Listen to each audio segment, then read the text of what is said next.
Hi guys, welcome to my channel. তো আজ আমি চলে গেছিলাম আমার ছোটোবেলাকার বান্ধবীর ম্যারেজ অ্যানিভার্সারি পার্টিতে। সেখানে কী কী মেনু ছিল চলো তোমাদের সাথে শেয়ার করি। প্রথমেই পাতে পড়ে গেছিল পনির পাসিন্দা, স্যালাড, সস। তারপরেই পাতে পড়ে গেল কুলচা আর ডাল মাখানি, অসাধারণ লাগলো খেতে। তারপরেই পাতে পড়ে গেল মিক্সড ফ্রায়েড রাইস আর চিলি ফিশটা খেতে জাস্ট অসাম ছিল, অসাম। তারপরে পাতে পড়ে গেল সাদা ভাত আর সাথে ছিল পটল চিংড়ি, এটাও খেতে কিন্তু অসাধারণ ছিল।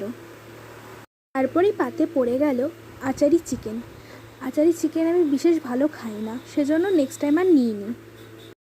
তারপরে পাতে পড়ে গেছিলো আমের চাটনি, তারপরে পাঁপড় দিয়ে চাটনি খেতে জাস্ট অসাম লাগে। তারপরে পাতে পড়ে গেছিলো রসগোল্লা। তারপরে আর ভিডিও শ্যুট করা হয়নি কারণ কি বৃষ্টি নেমে গেছিলো।